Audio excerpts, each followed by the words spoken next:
آدھا مسلمان آدھا انگریز، یہ اللہ کو پسند نہیں ہے۔ مسلمان ہے تو مکمل مسلمان ہو، اس کی معیشت اسلام کے اصولوں کے مطابق ہو، اس کی معاشرتی زندگی اسلام کے اصولوں کے مطابق ہو، اس کی سیاست وہ خلافت راشدہ کی سیاست ہو، کافروں کی گڑی ہوئی جمہوریت نہ ہو۔ میرے بھائیو، اللہ رب العزت قیامت کو اپنی طاقت دکھلائے گا۔ یہ میرے قیم رحمۃ اللہ علیہ مدارج السالکین میں لکھتے ہیں کہ اللہ رب العزت کے ہاتھ میں آسمان و زمین ایسے ہوں گے جیسے ہماری ہتھیلی میں ذرہ ہو۔ اتنی بڑی ذات، اللہ اکبر، وہ سب سے بڑی ذات ہے، اس کے بن کر دکھلاؤ، وہ تمہارا بن جائے گا۔ اور تم اللہ کو چھوڑو گے، اللہ تم پر اپنے دشمنوں کو مسلط کرے گا، تمہیں ماریں گے، سزائیں دیں گے، تمہیں ذلیل کریں گے۔ اتبعوا ما انزل الیکم من ربکم ولا تتبعوا من دونه اولیاء قلیلا ما تذکرون۔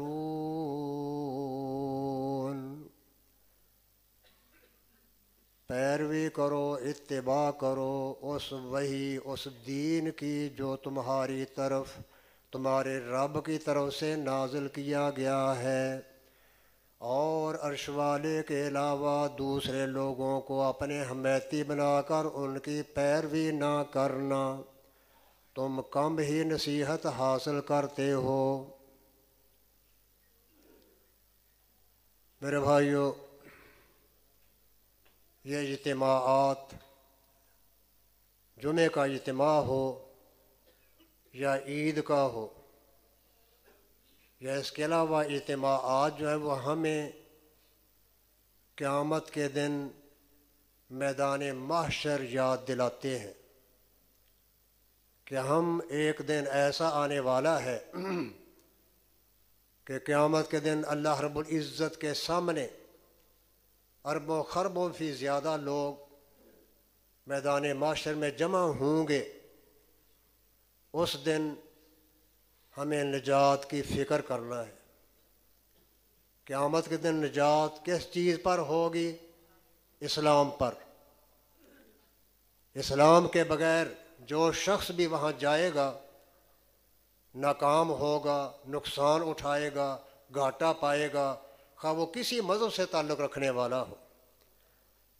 نبی پاک صلی اللہ علیہ وسلم نے حضرت عمر فاروق رضی اللہ تعالی عنہ کو بھیجا، کہا ہے عمر مدینے کی گلیوں میں چل پھر کر اعلان کر دو، الا لا يدخل الجنت الا مؤمن۔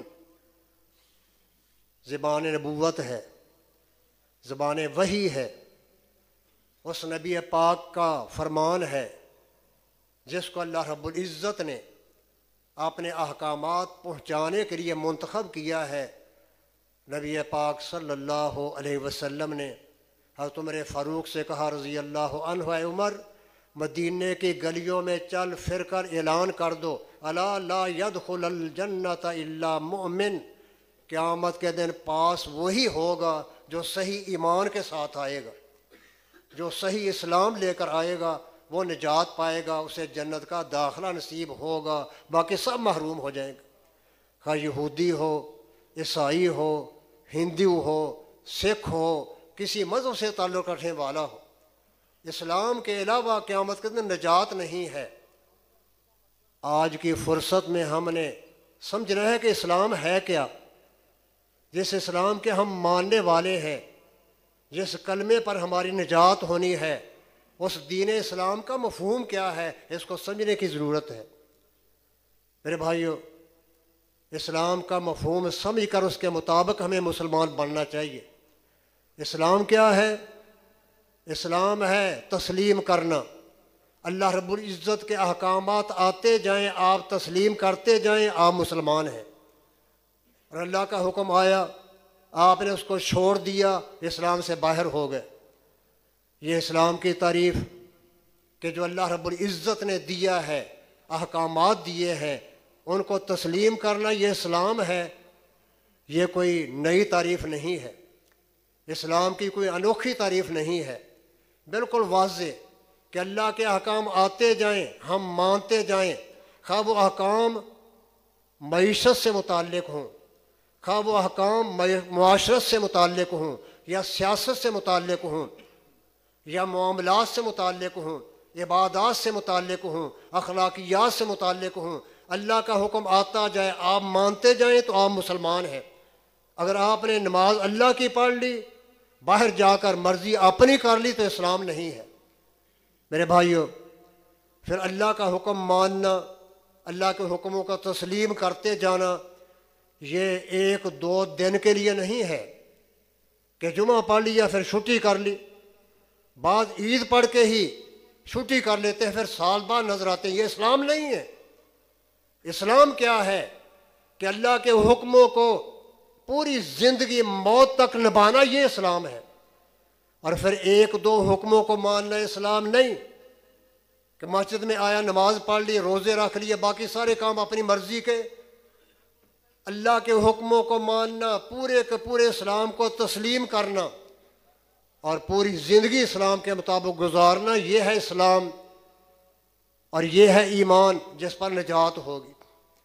اگر آپ نے اللہ کا ایک حکم مان لیا، دوسرا چھوڑ دیا، نماز اللہ کی پڑھ لی، تجارت کاروبار اپنی مرضی کا کیا اور اللہ کے حکموں کو پس پش ڈال دیا، تو اسلام کے خلاف ہے۔ آپ کا بیٹا آپ کے ایک دو حکم ماننے پھر کہے مجھ سے نہیں ہوتا، آپ کیا کریں گے؟ کہیں گے نکل میرے گھر سے باہر چلا جا، تو میرے گھر میں رہ نہیں سکتا، میری مخالفت کرتا ہے، جو میں حکم دیتا ہوں مانتا نہیں ہے، اس کو گھر سے نکال دے گا، کیونکہ بیٹا ایک دو حکم مان کر جواب دے رہا ہے۔ ایک دو دن باپ کی بات تسلیم کر کے پھر وہ کہتا مجھ سے نہیں ہوتا، باپ اس پر ناراض ہو جاتا ہے، آک نامہ لکھ کر اخبار میں اشتہار دے دیتا ہے میرا نافرمان ہے، میں اپنی جائیداد سے اس کو گویا بے دخل کرتا ہوں، حالانکہ بے دخل ہوتا نہیں ہے۔ اللہ رب العزت نے جو حصہ دیا ہے وہ اٹل ہے، ہمارے آگ کرنے سے وہ وراثت سے محروم نہیں ہوگا، لیکن ہمارا حال یہ ہے کہ ہم اللہ کے حکموں کو ٹھکراتے ہیں۔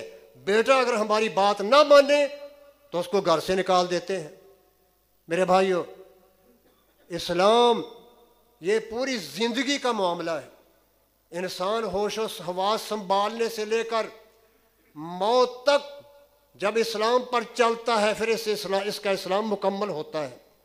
اسلام کی تکمیل موت آنے پر ہوتی ہے۔ ایک دو دن حکم مان کر چھوڑ دینا یا ایک دو حکموں کو ماننا، باقی سب اپنی مرضی چلانا، یہ اسلام نہیں ہے۔ میرے بھائیو، ہم چاہتے ہیں اسلام نافذ ہو، اور جو نیک لوگ ہیں، نیک بخت ہیں، وہ حکومت سے مطالبہ کرتے ہیں اسلام نافذ ہونا چاہیے۔ حالانکہ میرے بھائیو، اسلام کے نافذ ہونے کا معنی کیا ہے؟ اسلام کے مطابق زندگی گزارنا۔ اس کا حکومت سے مطالبہ کرنے کی ضرورت نہیں ہے۔ اسلام انسان پر جب یہ کلمہ پڑھ کے اسلام میں داخلہ لیتا ہے، اسی وقت اسلام اس پر نافذ ہو جاتا ہے۔ اب اس کو ماننے تسلیم کرنے کا حکم ہے۔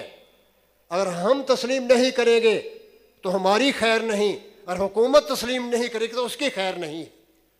اسلام کیا ہے؟ اللہ کہتا ہے سبحانہ و تعالیٰ، اتبعوا ما انزل الیکم من ربکم، اے میرے بندو، تم نے زندگی گزارنی ہے، اپنی زندگی میں کس کی پیروی کرنی ہے؟ جو اللہ رب العزت نے آسمان سے اپنے پیغمبر پر نازل کیا ہے، اس کی پیروی کرنی۔ نہ امام کا نام لیا، نہ کسی پیر کا نام لیا، نہ کسی گدی نشین کا نام لیا، نہ کسی پیشوا حکمران کا نام لیا۔ اتبعوا ما انزل الیکم من ربکم، تمہارے رب کی طرف سے جو دین نازل ہوا ہے اس کی پیروی کرنی ہے۔ ولا تتبعوا من دونہ اولیاء، اللہ عرش والے کے علاوہ اور اس کے پیغمبر کے علاوہ دوسرے لوگوں کو اپنے خیر خواہ سمجھ کر ان کی اتباع نہیں کرنی۔ قلیلا ما تذکرون، بہت کم لوگ ہیں جو اس نصیحت پر چلتے ہیں، اس کو اپناتے ہیں۔ یہ اسلام ہے۔ اور ہماری زندگی دیکھ لیں، ہماری زندگی کیسی گزر رہی ہے۔ میرے بھائیو، اگر ہم سچے مسلمان ہوتے، کھرے مسلمان، تو کافروں کو اللہ ہم پر مسلط نہ کرتا۔ لیکن ہمارے حکمرانوں سے لے کر عوام تک دیکھ لیں، ہم ایک دو چیزوں کو اسلام سمجھتے ہیں، باقی چیزیں اپنی مرضی کی کرتے ہیں۔ اسی لیے اللہ رب العزت نے ہم پر ہندوؤں کو، سکھوں کو، یہودیوں کو، عیسائیوں کو مسلط کر دیا ہے۔ ہم کھرے مسلمان نہیں ہیں۔ اللہ کی جماعت ہو مسلمان، اللہ کی خدائی ہو، پھر اللہ اپنے دشمنوں کو اپنی جماعت پر مسلط کر دے، یہ ہو ہی نہیں سکتا۔ کیوں ہوتا ہے؟ ہم نے اسلام کو چھوڑا ہوا ہے۔ ہم اسلام کے ایک دو حکموں کو مانتے ہیں، پورے اسلام کو ہم اپنانے کے لیے تیار نہیں ہیں۔ ہم حکومت سے مطالبہ کرتے ہیں اسلام نافذ کیا جائے، خود اپنی ذات پر اسلام کو نافذ نہیں کرتے۔ جو شخص اپنی زندگی میں اپنی ذات پر اسلام کو نافذ کر لیتا ہے، اپنی اولاد پر نافذ کر لیتا ہے، اپنی بیوی بیٹیوں پر نافذ کر لیتا ہے، اپنے رشتہ داروں پر اسلام نافذ کر لیتا ہے، وہ صحیح مسلمان ہے۔ اور جو اس سے نکل گیا، ایک دو حکم مان لیے، باقی اپنی مرضی، میرے بھائیوں، پھر اسلام، یہ اسلام کھرا نہیں ہے، اس کو اللہ قبول نہیں کرتے۔ اللہ تو حکم دیتے ادخلوا فی السلم کافہ، اگر مسلمان ہونا ہے تو پورے اسلام میں داخل ہو، پورے اسلام کے حکموں کو اپناؤ۔ لیکن ہمارا حال یہ ہے، دیکھ لیں ہماری مسلمانی اور اپنا اندازہ کر لیں ہم پر غیر مسلم، یہودی، عیسائی مسلط کیوں ہیں؟ حالانکہ اللہ فرماتے ہیں ضربت علیہم الذلۃ اینما ثقفوا، یہودی عیسائیوں پر اللہ کی ذلتیں، رسوائیاں نازل ہوتی ہیں جہاں بھی پائے جائیں۔ ان رسواؤں کو اللہ مسلمانوں پر مسلط کر دے، یہ کیسے ہو سکتا ہے؟ ہمیں سوچنا پڑے گا ہمارے اسلام کا حال کیا ہے، اللہ ہم پر ہمارے دشمنوں کو مسلط کیوں کرتا ہے؟ ادخلوا فی السلم کافہ، اسلام میں داخل ہونا تو مکمل طور پر اسلام کو اپنانا پڑے گا۔ یہ حکم میرے لیے بھی ہے، آپ میں سے ہر ایک کے لیے ہے، ہمارے حکمرانوں کے لیے ہے، وزیروں مشیروں کے لیے، یہ سب کے لیے حکم ہے۔ آپ اندازہ فرمائیں ہمارے اسلام کا حال کیا ہے۔ صرف نماز نہیں، نماز تو اسلام کا ایک جز ہے، کل نہیں ہے۔ ہم نماز پڑھ کے سمجھتے ہم نے اسلام قبول کر لیا ہے، یہ تو ایک جز ہے، کل نہیں۔ یہ پر ہے، پرندہ نہیں ہے۔ وہ پر جو ہل نہیں سکتا، اڑ نہیں سکتا، اس پر کو ہم نے پورا اسلام سمجھا ہوا ہے، پورا پرندہ سمجھا ہوا ہے۔ ہماری زندگی کے 3 شعبے ہیں جو بڑے بڑے ہیں، آپ اندازہ فرمائیں، اور ہمارے اپنے اسلام کی حالت کا جائزہ لیں کہ ہم کتنے مسلمان ہیں۔ زندگی کے 3 شعبے بڑے اہم ہیں ہماری زندگی میں، ایک معیشت کا، ایک معاشرت کا، اور ایک سیاست کا۔ ان تینوں پر غور کر لیں، پھر ہمیں اندازہ ہو جائے گا ہم کتنے مسلمان ہیں اور کیوں ذلتوں میں پس رہے ہیں۔ اللہ اپنے دشمنوں کو ہم پر کیوں مسلط کرتا ہے؟ ہماری معیشت کا حال دیکھیں، وہ سود میں جکڑی ہوئی ہے۔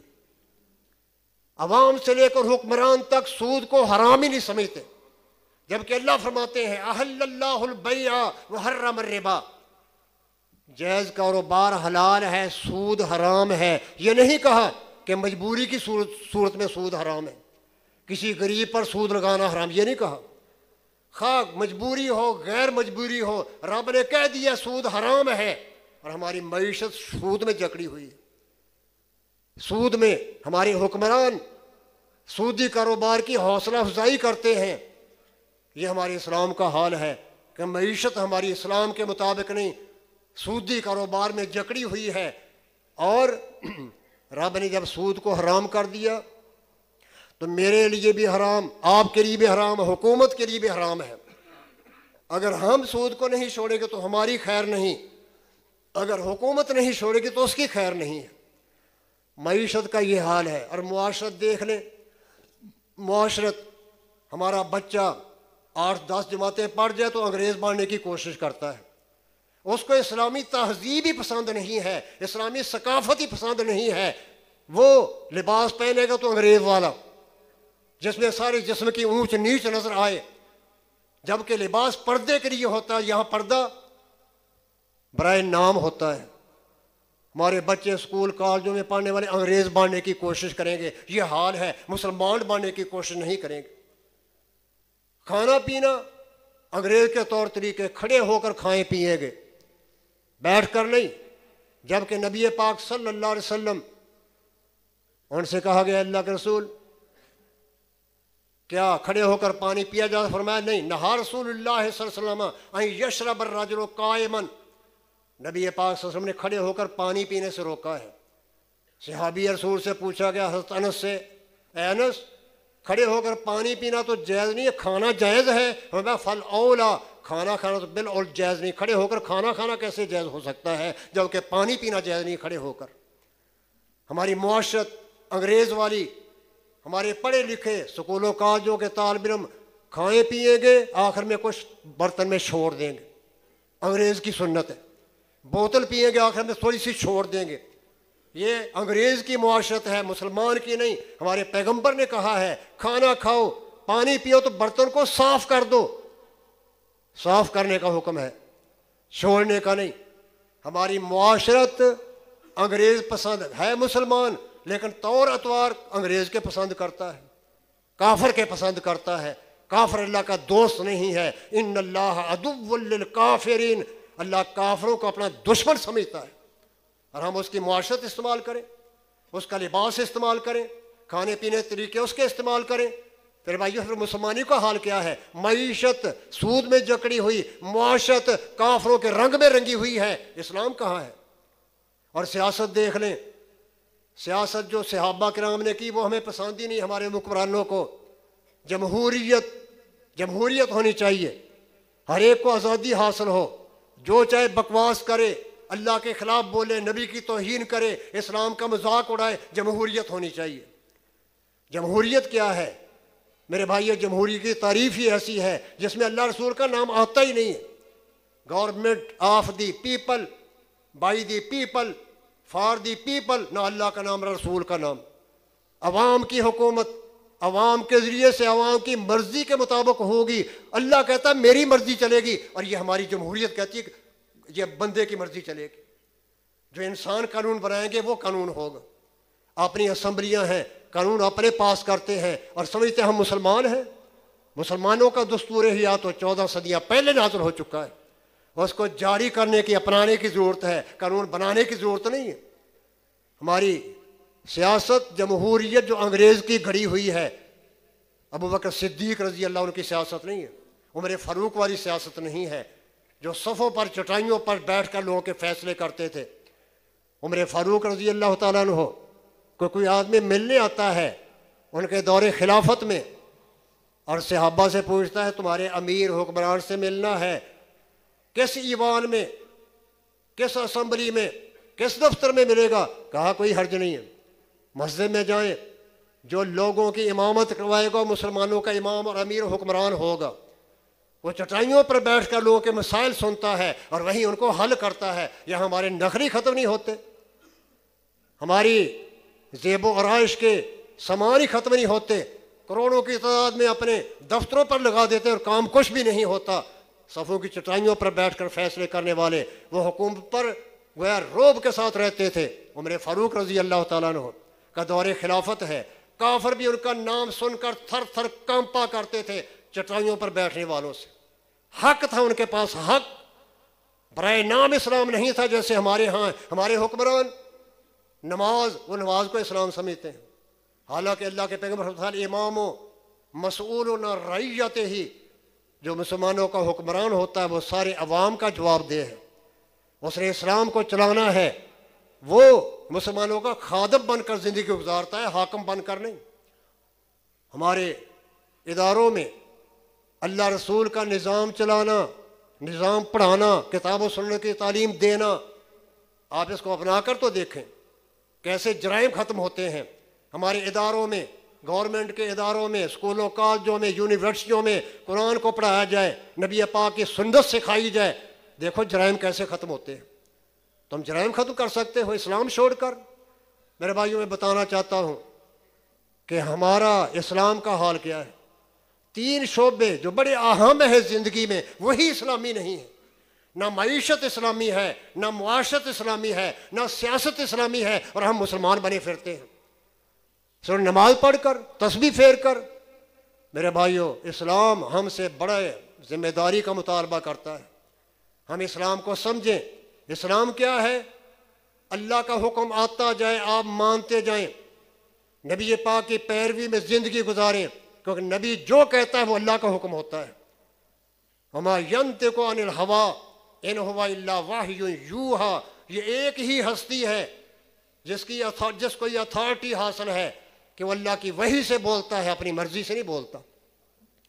باقی کسی کو اللہ نے گارنٹی نہیں دی، ضمانت نہیں دی تمہارا امام معصوم ہوگا، امام جو کہے گا وہ اللہ کی بات ہوگی، تمہارا پیر جو کہے گا اللہ کی بات ہوگی، تمہارا گدی نشین جو کہے اللہ. بالکل نہیں.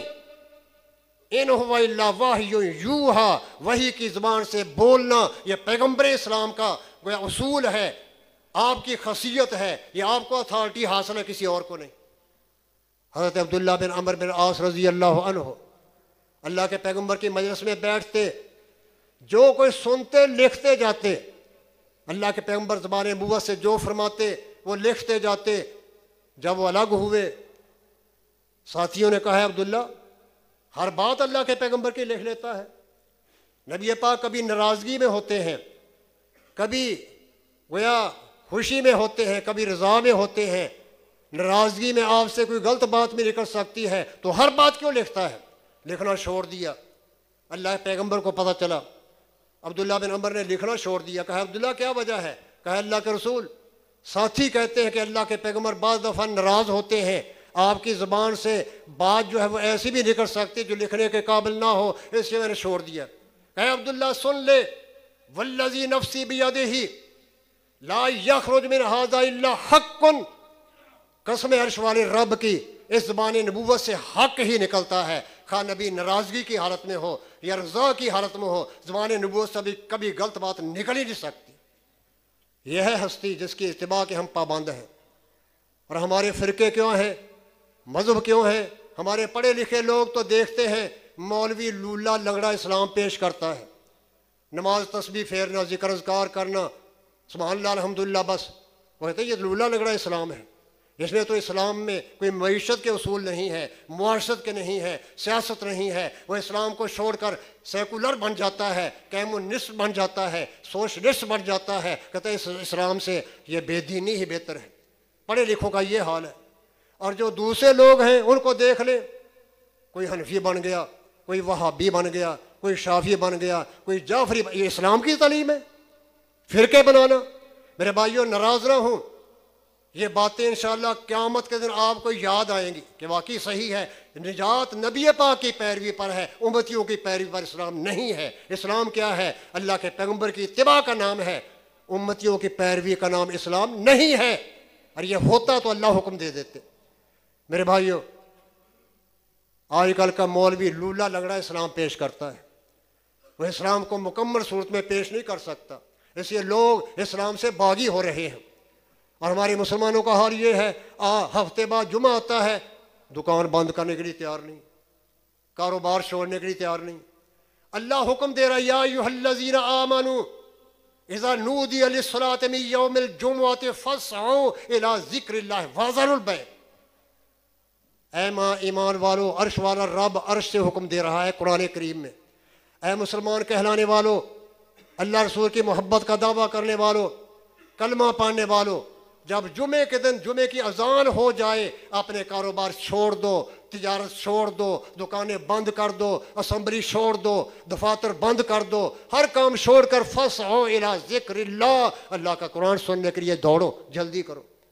اور ہمارا حال چند ٹکوں کی خاطر ہم جمعہ پڑھنے کے لیے تیار نہیں، چند ٹکوں کی خاطر ہم اللہ کا حکم ماننے کے لیے تیار نہیں ہیں. ہم پر اللہ کا دشمن مسلط نہ ہو تو کیا ہوگا؟ اللہ اس لیے ہم پر یہ ہمارے دشمن مسلط کر دیتا ہے، ہمیں سزا دیتا ہے. مولوی کا کام دنیا کمانا نہیں، مال جمع کرنا نہیں. پٹواری مال جمع کرے تو کوئی بات بنتی ہے، دنیا دار مال کے انبار لگائیں اور کاروبار میں آگے بڑھے تو کوئی بات بنتی ہے. مولوی ہو کر، عالم دین ہو کر مال کمانے کی فکر میں لگے، پیسوں کے انبار لگانے کی فکر کرے. مولویوں کو تو مارے پڑا کرتی تھی، جو دین کے عالم ہوتے تھے ان کو سزائیں ہوتی تھیں.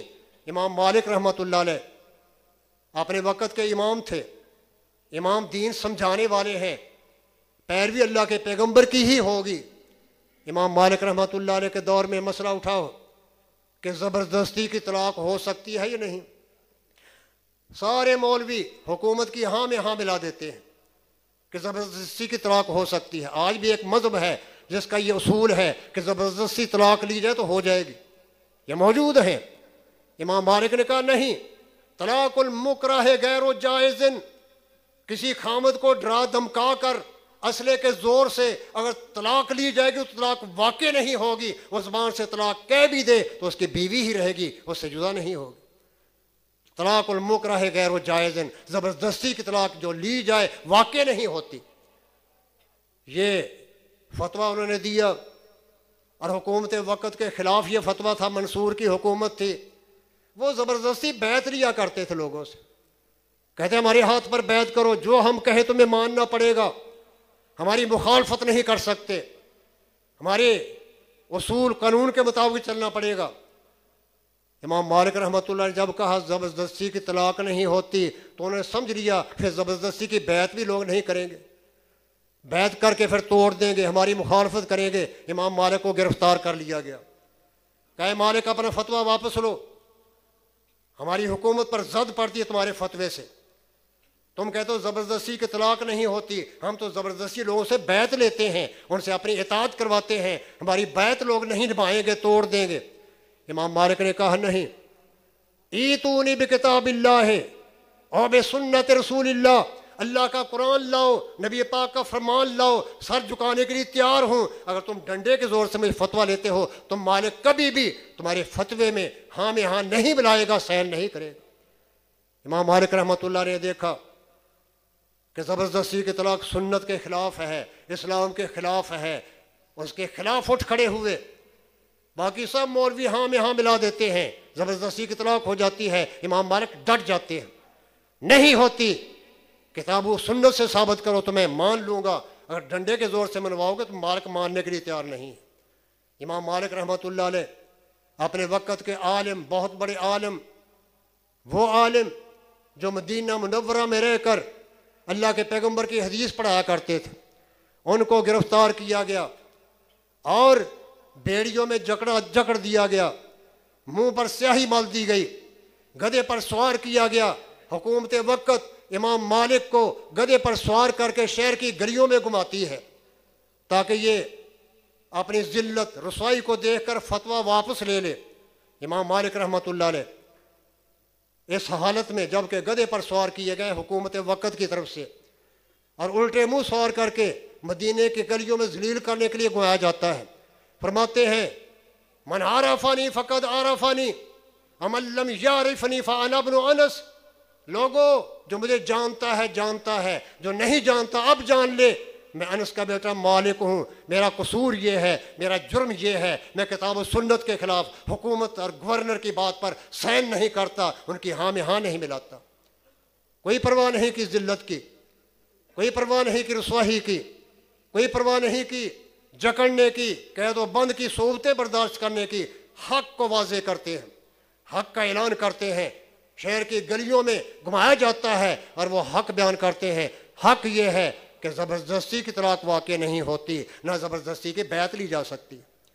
مولویوں کو تو مارے پڑا کرتی تھی، دین کے عالموں کو سزائیں دی جاتی تھیں. امام احمد رحمۃ اللہ علیہ ان کے دور میں، ان کے زمانے میں خلق قرآن کا مسئلہ چلا کہ قرآن جو اللہ کی کلام ہے یہ بھی بندوں کی طرح مخلوق ہے. معتزلہ اور اس وقت کا حکمران ہارون تھا جس کو ہارون رشید کہتے ہیں. معتزلہ کہ گویا چکر میں آیا ہوا تھا، معتزلہ کی ہم نوائی کرتا تھا. سارے لوگوں نے گویا حکومت کی ہاں میں ہاں ملا دی کہ واقعی قرآن بھی مخلوق ہے، حالانکہ مخلوق قرآن مخلوق نہیں ہے. کائنات میں آپ کو جو کچھ نظر آتا ہے سب مخلوق ہے سوائے قرآن کے. قرآن اللہ کی کلام ہے، اللہ کی کلام اللہ کی صفت ہے. جیسے اللہ تعالیٰ غیر مخلوق ہے، اس کی کلام بھی غیر مخلوق نہیں ہے. سارے لوگ حکومت کی ہاں میں ہاں ملا دیتے ہیں، قرآن کو مخلوق مان لیتے ہیں. امام احمد ڈٹ جاتے ہیں کہ نہیں، اگر تم چاہتے ہو امام احمد سے فتویٰ لینا تو ایتونی بکتاب اللہ اور بسنت رسول اللہ صلی اللہ علیہ وسلم. اللہ کے قرآن کی آیت پیش کرو، نبی پاک کا فرمان پیش کرو، کتاب و سنت کی دلیل لے آؤ. احمد تمہاری بات کو مان لے گا، کتاب و سنت کی دلیل آ جائے گی، سر جھکا دے گا. لیکن اگر تم بزور طاقت مجھ سے اپنی بات منوانا چاہتے ہو تو امام احمد نے کہا میں کبھی تمہاری بات نہیں مانتا جو کتاب و سنت کے خلاف ہے، اللہ کے قرآن سے ثابت نہیں، نبی پاک کے فرمان سے ثابت نہیں۔ قرآن اللہ کی صفت ہے، یہ مخلوق نہیں ہے، تم اس کو مخلوق کہتے ہو۔ امام احمد رحمۃ اللہ علیہ ان کو گرفتار کیا گیا اور جیل میں ڈال دیا گیا۔ جیل میں 10 جلاد مقرر کر دیے گئے امام احمد کو پیٹنے کے لیے۔ 10 جلاد ہر روز صبح کے وقت اٹھ کر ہر جلاد اپنی پوری طاقت سے امام احمد رحمۃ اللہ علیہ کی کمر پر 10 کوڑے برساتے تھے۔ ہر روز 100 کوڑے امام احمد کو پوری طاقت سے جلاد مارتے تھے۔ لوگ کہتے تھے مان لو ہماری بات کو، جو معتزلہ کہتے ہیں اس پر سائن کرو، اس کو تسلیم کرو۔ کہا نہیں، ایتونی بکتاب اللہ و بسنت رسول اللہ، اللہ کے قرآن کی دلیل پیش کر دو، نبی پاک کے فرمان کی دلیل پیش کر دو، میں ماننے کے لیے تیار ہوں۔ میں تو کتاب و سنت کا ماننے والا ہوں، حکمرانوں کی بات میرے نزدیک پاؤں کے نیچے رونت دی جائے گی، میں کسی کی بات نہیں مانتا سوائے کتاب و سنت کے۔ ہر روز 100 کوڑے امام احمد جو اپنے وقت کے عالم تھے ان کو مارے جاتے تاکہ ہماری حکمرانوں کی بات ماننے۔ کہا نہیں، کتاب و سنت کے بغیر نہیں مان سکتا۔ لوگوں نے کہا اے احمد اتنی تکلیف اٹھاتے ہو، ہر روز 10 جلاد الگ الگ 10 کوڑے پوری طاقت سے تمہیں مارتے ہیں، آپ کی چمڑی ادھیڑ دی گئی ہے، کوئی بات نہیں تکیہ کر لو، اوپر سے کہہ دو ٹھیک ہے قرآن مخلوق ہے، اندر سے اپنا نظریہ باقی رکھو۔ کہا لوگوں سنو، مجھے یہ مشورہ دینے والوں سن لو، امام احمد ایسی بات نہیں کہہ سکتا کہ جو ہزاروں لوگوں کی گمراہی کا باعث بن جائے۔ میں جیل میں ہوں اور جیل کی دیواروں سے باہر ہزاروں لوگ میری انتظار میں ہے کہ امام احمد کی زبان سے کیا نکلتا ہے۔ اگر میں تقیہ کر لوں، ان اجاب العلماء التقیۃ متی یتبین الحق، اگر عالم ہی تقیہ کرنا شروع کر دیں، اوپر سے کچھ کہیں اندر کچھ اور ہو، اپنے جان بچانے کے لیے بظاہر قرآن کو مخلوق کہہ دیں، تو پھر حق کیسے واضح ہوگا؟ امام احمد نے کہا متی یتبین الحق، حق واضح نہیں ہو سکتا اگر علماء ہی ڈھیلے پڑ جائیں، سست پڑ جائیں، دنیا دار بندے بن جائیں، تو لوگوں کو ہدایت کیسے آئے گی؟ لوگوں تک حق کیسے پہنچے گا؟ امام احمد رحمۃ اللہ علیہ نے مارے کھائیں، چمڑی ادھیڑ دی گئی، ہر روز ان کو 100 کوڑے مارے جاتے تھے کہ حکمرانوں کی بات کیوں نہیں مانتا۔ امام احمد ڈولے نہیں ہے، حق کو چھوڑا نہیں ہے، حق پر ثابت قدم رہے اور حق کو واضح کیا۔ تاریخ دان لکھتا ہے امام احمد رحمۃ اللہ علیہ جب جیل میں تھے تو ایک ڈاکو کے لیے دعائیں کیا کرتے تھے، ڈاکو کے لیے امام احمد دعائیں کرتے، خیر کی دعائیں۔ کہا گیا یا احمد وہ تو ڈاکو ہے، ڈاکے مارتا ہے، جیل میں پہنچا دیا گیا ہے، آپ اس کے دعا کیوں کرتے ہیں؟ کہا جب میں جیل میں تھا مجھے حق کی خاطر جکڑ دیا گیا تھا، ہر روز کوڑے مارے جاتے تھے، اس ڈاکو نے آ کر مجھ سے کہا اے احمد میں ڈاکو ہوں، ڈاکے مارتا ہوں، چوریاں کرتا ہوں، جیل میں آتا ہوں، لوگ مجھے منوانا چاہتے ہیں، میں اپنی غلطی نہیں مانتا، حالانکہ میں جھوٹا ہوں، ڈاکے مارتا ہوں، میں نہیں مانتا، تو حق پر ہے، دیکھنا کہیں ڈول نہ جانا، کہیں حق کو چھوڑ نہ بیٹھنا۔ اس ڈاکو نے جیل میں میری حوصلہ افزائی کی، مجھے حق پر ڈٹے رہنے کا حکم دیا، کہ میں جھوٹا ہو کر اپنی غلطی نہیں مانتا اور آپ حق ہو کر غلطی مانیں گے، کبھی ایسا نہ کرنا۔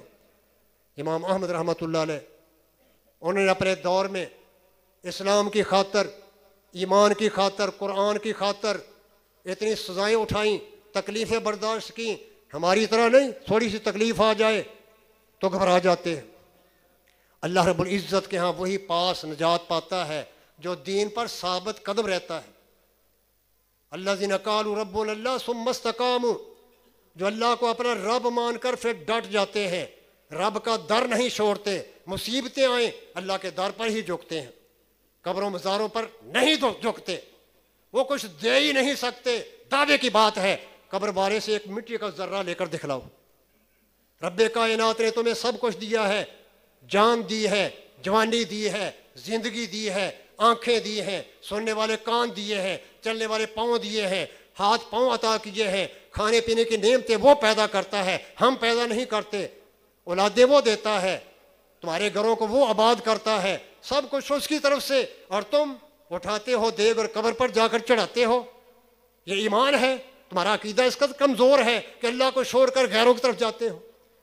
اللہ رب العزت اپنی بدنی عبادتوں میں کسی کی شرکت گوارا نہیں کرتے، اپنی زبانی عبادتوں میں کسی کی شرکت گوارا نہیں کرتے، مالی عبادتوں میں کسی کو شریک بنانا گوارا نہیں کرتے، ہاں کتنا نیک کیوں نہ ہو۔ میرے بھائیو، ہمارا اسلام ہم سے ثابت قدمی کا مطالبہ کرتا ہے۔ اللہ کو اللہ مان لیا، بس اب اللہ کا بن جائے۔ تکلیفیں آئیں، مصیبتیں آئیں، بیماریاں آئیں، مقدمے پیش ہوں، طرح طرح کے مصائب آلام کا سامنا کرنا پڑے، رب کا در چھوڑ کر نہ جائے۔ یہ ہے پکا سچا مسلمان، جو ہمیشہ اپنے رب کا بن کر زندگی بسر کرتا ہے، خالق کائنات سے کنارہ کشی نہیں کرتا۔ اس کے اعمال کتاب و سنت کے مطابق ہوتے ہیں، ایمان کی حالت میں ہوتے ہیں، اور ایمان کی حالت میں ہی عمل کیا جائے تب قبول ہوتا ہے۔ اللہ رب العزت قرآن کریم میں فرماتے ہیں، من یعمل الصالحات وہو مومن فلا کفران لسعیہ، جو آدمی نیک عمل کرتا ہے بشرطے کہ ایمان ہو، عقیدہ صحیح ہو، ایمان پختہ ہو۔ اللہ رب العزت نے وہو مومن کہا ہے، عمل کرنے کے لیے ایمان شرط ہے، وہو مومن یہ حال ہے، اور حال جو ہے وہ شرط کے قائم مقام ہوتا ہے۔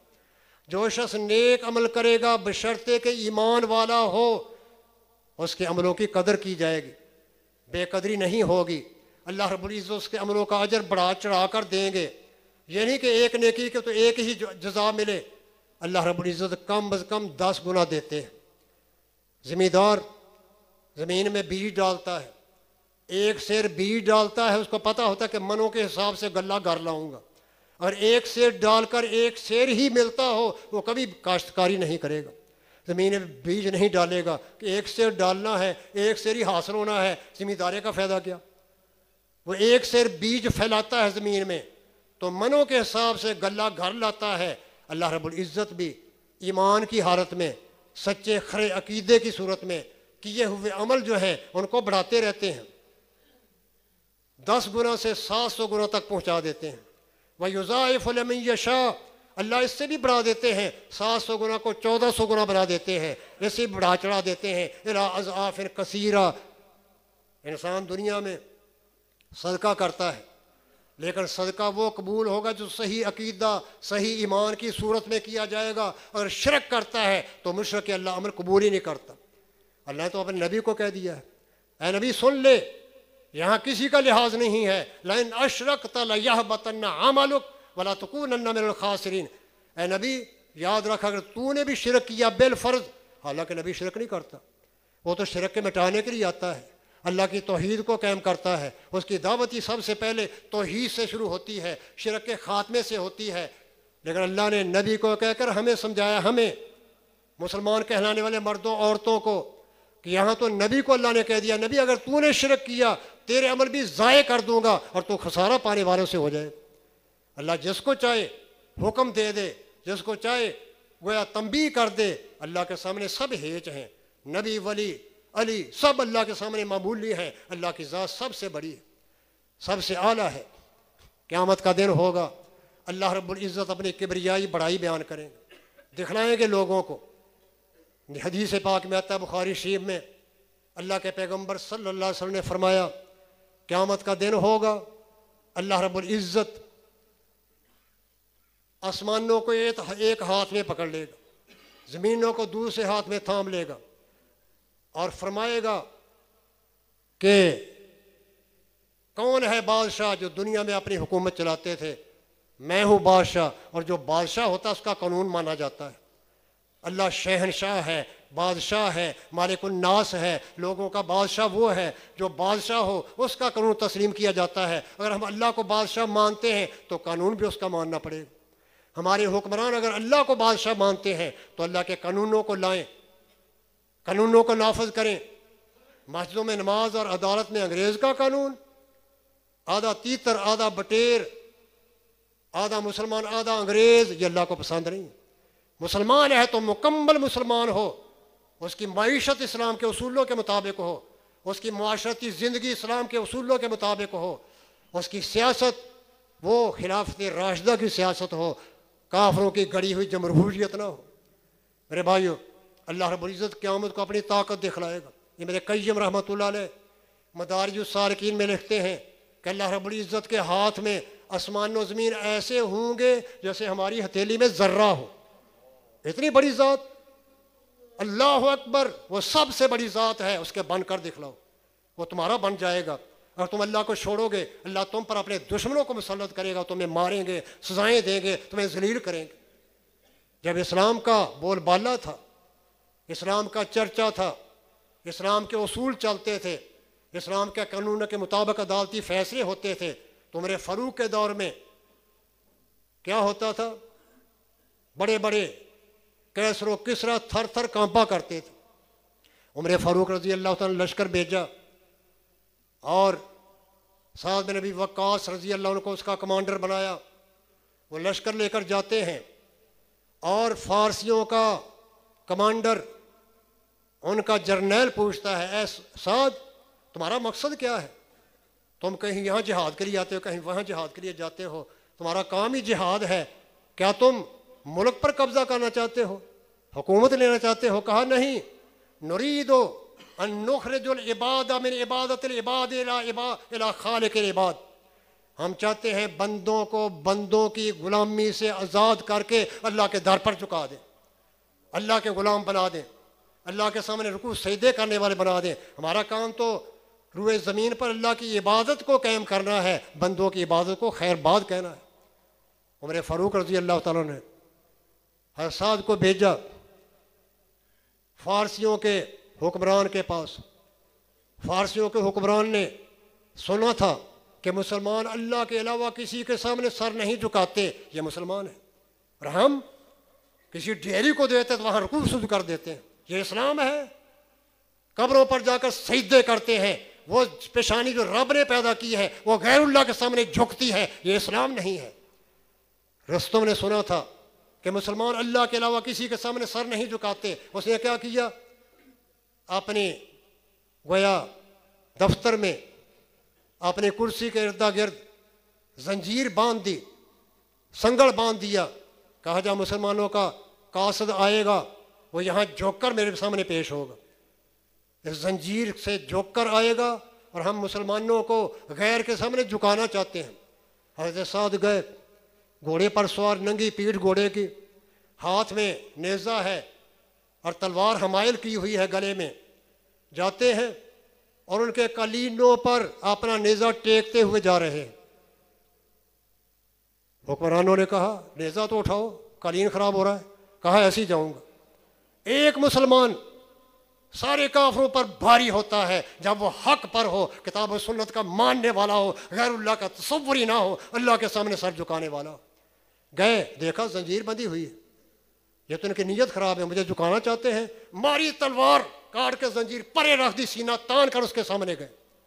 یہ مسلمان ہے جو اللہ کے علاوہ غیر کے سامنے جھکنے کے لیے تیار نہیں ہے۔ وہ جانتا ہے میرا چہرہ خالق مالک نے پیدا کیا ہے، میری پیشانی عرش والے رب نے دی ہے، یہ رب کے سامنے ہی جھکے گی۔ جو خود محتاج ہیں، فقیر ہیں، منگتے ہیں، ان کے سامنے پیشانی جھکاؤں؟ یہ دور تھا اسلام کے غلبے کا۔ نبی پاک نے فرمایا آپ کے دور میں اسلام کا آغاز ہوا، آپ اسلام کے مطابق حکومت کرتے تھے، کتاب و سنت کے نظام کے مطابق لوگوں کے فیصلے کرتے تھے۔ آپ نے فرمایا نصرت بالرعب مسیرۃ شہر، میں 1 مہینے کی مسافت پر ہوتا ہوں دشمن سے، دشمن 1 مہینے کی مسافت پر ہوتا ہے، تب بھی اس پر میرا رعب طاری ہو جاتا ہے، پریشر پڑ جاتا ہے، وہ جرت نہیں کرتا مقابلے میں آنے کی، لیکن جان بچانے کے لیے اس کو آنا پڑتا ہے، اندر سے ڈرا ہوتا ہے۔ اسلام جب آتا ہے، جب ایمان نصیب ہوتا ہے، کتاب و سنت کو انسان سمجھتا ہے، اس کے مطابق پھر عملی زندگی گزارتا ہے، پھر اللہ رب العزت کافروں کے اس کے سامنے بھیڑ بکری اترا چراتا ہے۔ خلفائے راشدین کو دیکھ لیں، وہ کافروں پر ایسے غالب تھے کہ کفار بھیڑ بکری کی طرح آگے لا کر بھاگتے تھے۔ نبی صاحب کے جہادوں کا مسئلہ پڑھ کر دیکھ لیں۔ میرے بھائیو، اللہ رب العزت بہت بڑی طاقت ہے، بہت بڑی ذات ہے۔ جب ہم اپنی زبان سے کہتے اللہ اکبر، مؤذن سے سنتے اللہ اکبر، تو اندازہ لگا کر اللہ تعالیٰ کی بڑائی کس لیے ہے۔ اور ہمیں نجات حاصل کرنی ہے تو اسلام کو سیکھنا ہوگا، قرآن کو پڑھ کر اس سے سبق حاصل کرنا ہوگا، اللہ کے پیغمبر کی سیرت طیبہ، آپ کے فرامین ارشادات کو اپنانا ہوگا، تب صحیح مسلمان بنے گا۔ لیکن ہمیں فکر نہیں ہے، ہم سمجھتے ہیں بس آسان معاملہ ہے، جلدی سے نجات ہو جائے گی، نماز پڑھ لیں، کلمہ پڑھا، ذکر کر لیں، نجات ہو جائے گی۔ باقی سارے شعبے اسلام کے خلاف ہیں۔ صحابہ کرام کو نبی پاک کے فرامین کی قدر تھی، وہ اللہ کے پیغمبر کی احادیث کی قدر کو جانتے تھے، اللہ کے پیغمبر سے جو سنتے لکھتے جاتے تھے اور اس کو محفوظ کر لیتے تھے۔